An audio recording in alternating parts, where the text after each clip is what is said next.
Selamat sore, Pak. Assalamualaikum warahmatullahi wabarakatuh. Perkenalkan nama saya Arnaja. Di sini saya ingin memaparkan pertemuan kelima materi tentang pemasaran etis dan periklanan yang bertanggung jawab. Nah, kita lanjut ya, Pak.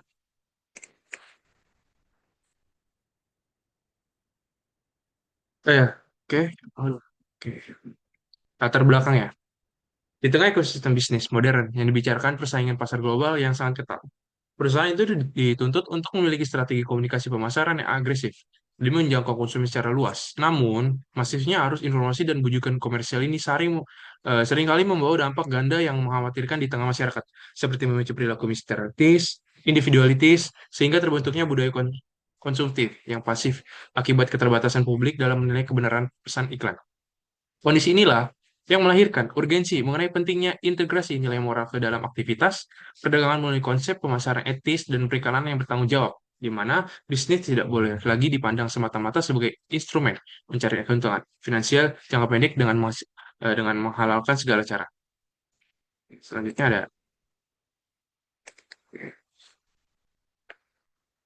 menyelesaikan komunikasi dalam pemasaran etis. Pemasaran etis pada dasarnya adalah sebuah konsep yang menggabungkan praktik pemasaran dengan prinsip-prinsip moral demi mempertimbangkan dampaknya terhadap semua pihak, termasuk konsumen, masyarakat, dan lingkungan. Dalam koridor etika dan filsafat komunikasi, konsep ini menjadi sangat relevan karena strategi yang digunakan harus mengutamakan kejujuran, transparansi, serta penghormatan pendalaman terhadap martabat manusia. Filsafat komunikasi mengajarkan manusia untuk memperlakukan sesamanya secara adil dan terhormat, bukan menjadikan objek manipulasi informasi atau sekedar alat untuk meningkatkan penjualan secara sepihak. Kita bisa lihat di sini adalah nilai strategis integrasi bagi korporasi. Menerapkan prinsip moral dalam bisnis bukan hanya tentang kewajiban, melainkan sebuah investasi jangka panjang yang membawa banyak manfaat bagi korporasi. Praktik pemasaran yang etis bukan mampu membangun kepercayaan mendalami dari pelanggan dan memperkuat reputasi perusahaan di mata mitra bisnis serta masyarakat luas, yang pada akhirnya meningkatkan daya saing di pasar. Selain itu, langkah ini mendukung kepatuhan hukum untuk menghindari denda atau masalah regulasi, sekaligus menjaga keseimbangan yang sehat antara profitabilitas perusahaan dengan kemaslahan sosial masyarakat. Oke. Di sini ada dilema fungsi informatif versus persuasif. Kompleksitas dalam periklanan muncul karena iklan secara alami meleburkan dua fungsi yang saling bertolak belakang, yaitu fungsi informatif yang menuntut penyajian data produk secara objektif, fungsi persuasif yang menuntut daya bujuk agar produk tersebut laku di pasaran. Percampuran ini seringkali memicu dilema etis. Sebab demi menjaga efektivitas bujukan, hampir tidak ada iklan yang bersedia menceritakan seluruh kebenarannya secara utuh atau the word truth. Pengiklan cenderung mengabaikan informasi tersebut yang sekiranya dapat membuat permisif tidak tertarik. Sehingga etika komunikasi harus hadir secara bernuansa untuk menghadapi karyawan tersebut. Oke. Fondasi moral dalam merancang periklanan. Menurut Kak Bertners, penilaian etis terhadap suatu iklan tidak boleh dilakukan secara kaku, melainkan harus menyimak situasi konkret di lapangan melalui empat faktor utama.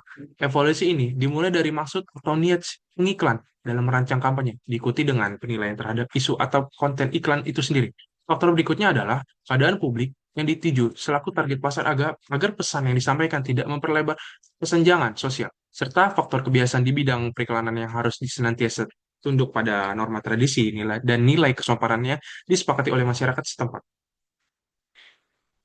Multimedia penilaian moralitas iklan. Untuk menjaga batasan agar periklanan tidak berubah menjadi instrumen manipulasi, terdapat tiga prinsip moral utama yang wajib dipenuhi.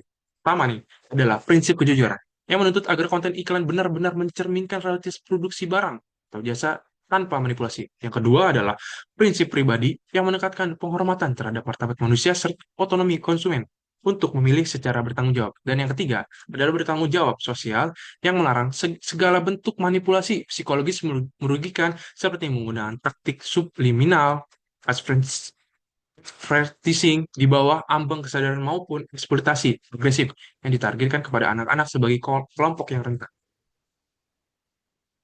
Ekosistem Sinigris, pengontrol iklan di Indonesia.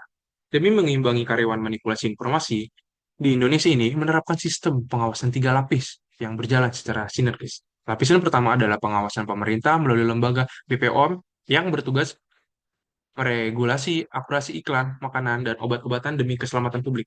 Lapisan kedua datang dari internal industri periklanan itu sendiri, yang menyusun kode etik profesi melalui komitmen sosial seperti AMLI, AS Pindo, PPI, dan SPS di bawah naungan Komisi Periklanan Indonesia.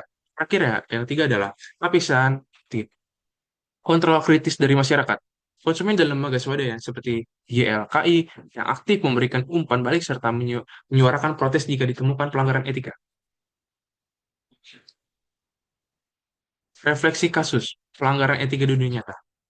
Realitasnya, pelanggaran di etika komunikasi pemasaran dapat kita belah melalui tiga fenomena real yang sering terjadi di Indonesia. Pertama adalah kasus produk kesehatan yang menggunakan klaim berlebihan atau overclaim serta visual fiktif demi keuntungan instan, yang pada akhirnya memicu sanksi tegas penarikan produk oleh BPOM.